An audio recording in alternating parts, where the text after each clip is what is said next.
Now it's time to make that nice sparkly plum shape to decorate these plain squares. And in my blanket, I have to admit that I didn't design these plum shapes until the blanket was complete and all the squares had been joined and even all the borders had been made. So I had to then stitch my 8 plum motifs onto the squares on the complete blanket, and it's not as easy as if you stitch them on when the squares are separate. So that's why I'm showing you how to do this plum motif at the moment. We're going to be using this yarn, which is the Karen Simply Soft Party in this nice sparkly shade. And this was the only yarn that I could find that was a deep purple colour, but also had the sparkle running through it, which was really what I wanted to represent sugar plums. But this yarn is slightly heavier in weight than the rest of the blanket, and that's fine. It's not going to affect the blanket. These are going to be worked separately and sewn down, and it's also used in the edging at the very end, but that doesn't matter either. It lies nicely, even though it's a thicker yarn. But because it's thicker, I need to use a different sized hook, and I'm using a 5mm size H hook to make these motifs. So I'm going to just put these squares, these are 2 of my plain granny squares, just put them to one side just now, and we'll just make up one of these plums. So you want to attach your yarn onto your hook with a slip knot, and just like before when we were doing the squares, chain 4, 2, 3, 4. You can start with a magic circle, but that's not my preference, so I'm showing you the way I prefer to do it, with the chain 4 and then slip stitch into the first chain and pull through, and that creates a circle. I find these circles, and there are some other crocheters I know who agree with me, are firmer and more secure than the magic circle, but it's really up to you. So I've got my circle and the hole in the middle ready to do my first round, and round 1 we're going to chain 2, and that chain 2 is the equivalent of the first treble crochet stitch, and then I'm going to make 11 treble crochet stitches into the center hole of that chain circle. So there is 1,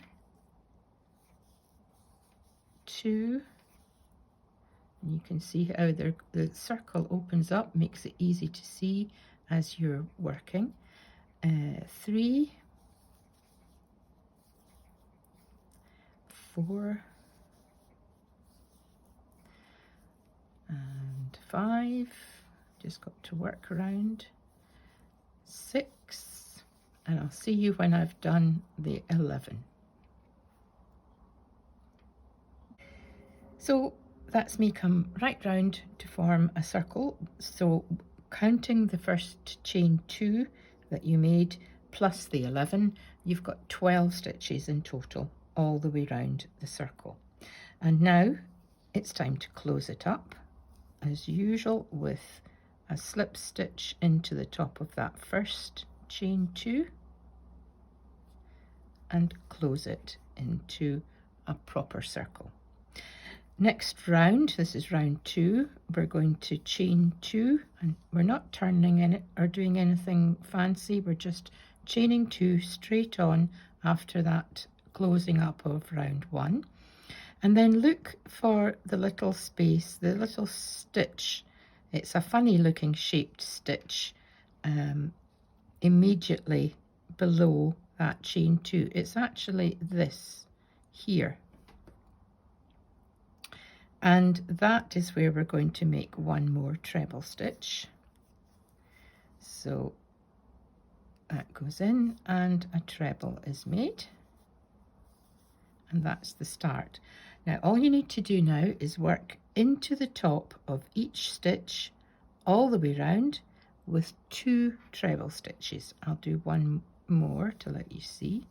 This is working into the 2 loops at the top of the stitch, and there you can see how round 2 is forming around the side. So I'll continue all the way round and I'll come back when I'm just about ready to finish it. So it's 2 trebles in each stitch all the way round.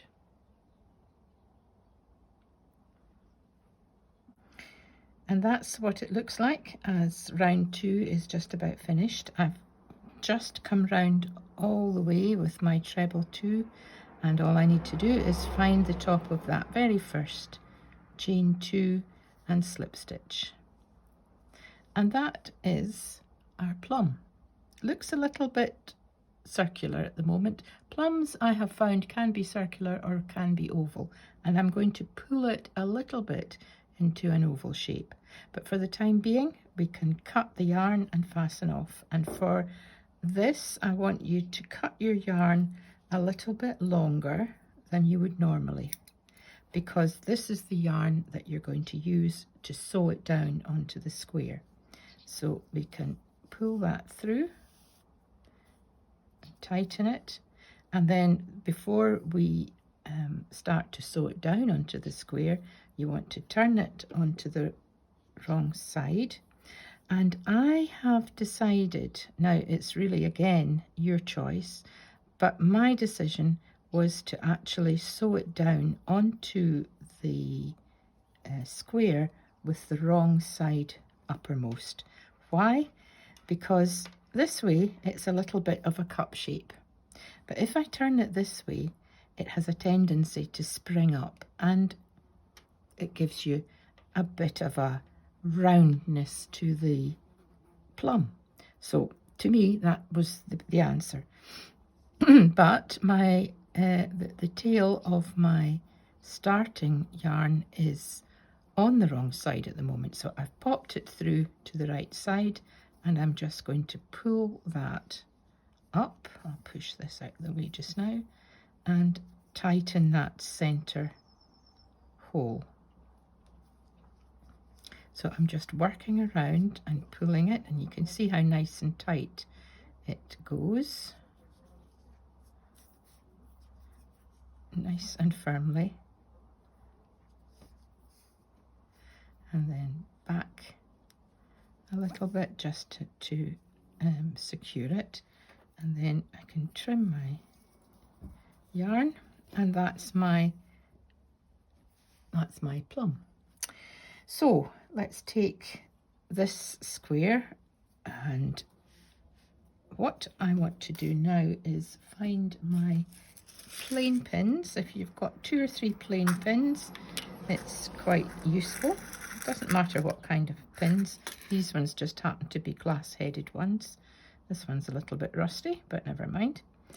And this is only to secure this onto the square so that you don't have to keep holding it as you stitch it down.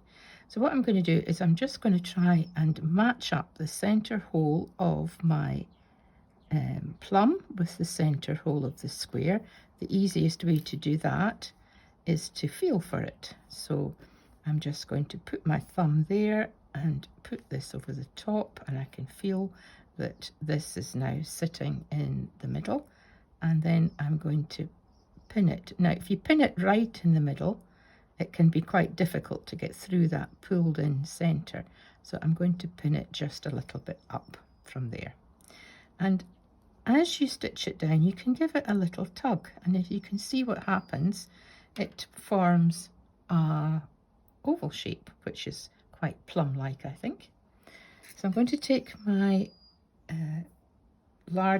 the needle with the large eye, and I'm going to thread my long end now onto it. And all I need to do, basically, you're not doing anything extra, because all you're doing is using this end, which you would have had to sew in, we're just going to sew it round. So I'm going to just go into the back of my square, and that's my first stitch. And then I'm going to come through onto my, it's come through from the back a little bit along to the left and through the stitches of the plum and go back in. This is called stab stitch, and it just gives a tiny little stitch on the surface so that it's not obtrusive. I'm going to go in, so I'm going along a little bit to the left each time, and I'm just going to give that a little tug as I come down, which will make it more of an oval shape.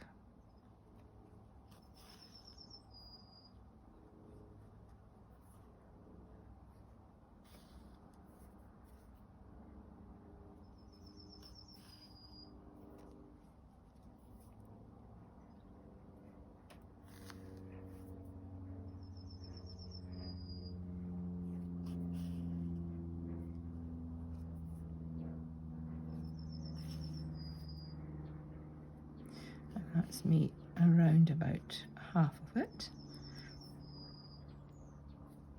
This is so much easier, let me tell you, than trying to sew it down when I was working through the full size of the blanket. This is a breeze in comparison to the way I did it, so it's really important to put these on at the beginning.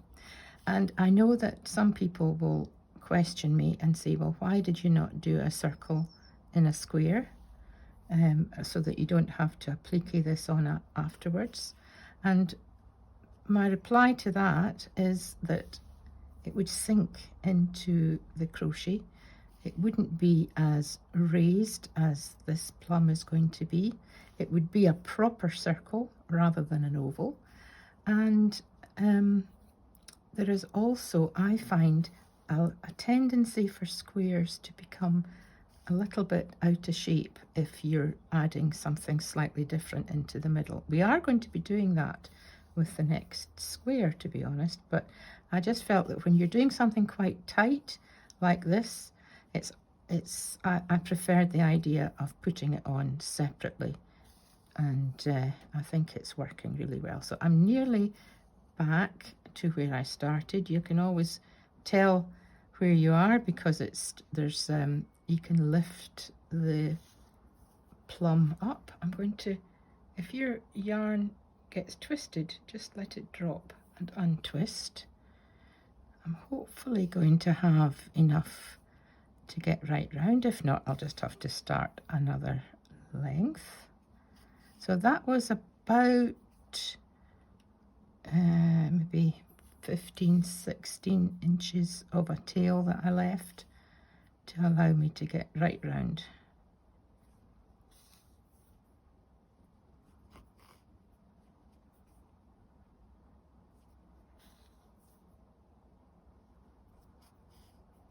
And I think I'm just about there. I'll put one more stitch in. I can take my pin out, and there's my plum stitched down. And there's not a lot showing on, I've got that in, there's not a lot showing on the back, so it's not too obtrusive.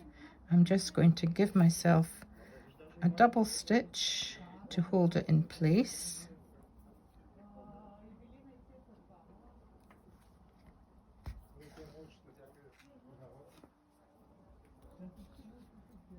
If you hear voices in the background, we live on a farm that grows strawberries, and we have a lot of people working on the farm picking the strawberries, and this is their day off, so they're coming back home again after being out for the day, and that's them walking up the road.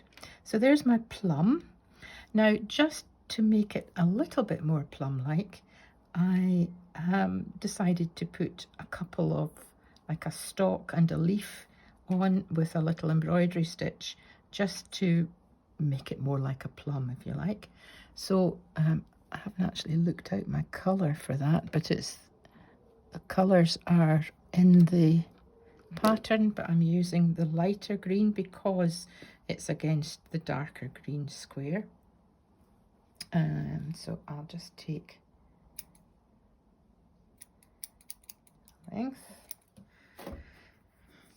Now it doesn't need to be this long. I've taken a length of it's probably about 18 inches, but it's nowhere needs to be that long.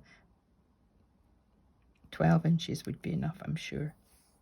So to start, what I'm going to do is just put my thumb at the top of the plum and turn it over to the back. And then I'm going to run my needle underneath a couple of the green stitches. And I'm going to pull that so that I've got 2 tails. This is an easy way of starting the yarn if you're doing some embroidery, because you don't have to sew it in, it's already attached. But it's going to be double, but that's fine because I want it to be double. So I've pulled my 2 ends so that they are equal, and then I'm going to fold the 2 lengths over my needle and push it through. And that's my pale green yarn attached to my needle. So it's on the back, so it needs to come to the front, and I'm just going to bring it through, kind of very, very slightly into the purple, not much, because this is going to be the stalk of my plum. So I'm just going to make a straight stitch like that. Very easy. I'm going to come back to that place where I came through and come through again, and this time I'm going to do something just a little bit different, and that is a chain stitch. And to make the chain stitch, I put my yarn like that, and I'm going to go into roughly the same place and pick up a nice big stitch. So my needle's gone in and it's come back through again, and it's on a slight slope. But I'm making sure that this is underneath my needle, and I'm going to pull it through. And what happens is that the needle catches that loop of yarn and holds it in position. I'm just going to tighten that other one like that, and then you can finish it off by going through to the back on the outside of the loop. And that's my little stalk and my little leaf, if you like. And then you can just run that underneath a couple of times to finish it off. So that is the plum motif on my plain square. Now the pattern will explain to you that, for example, this one, I'll use the darker green because the light wouldn't show up, and the other squares will have either light or dark green. But that's my little plum, and I'm really pleased with it. I think it adds the sugar plum aspect to the blanket.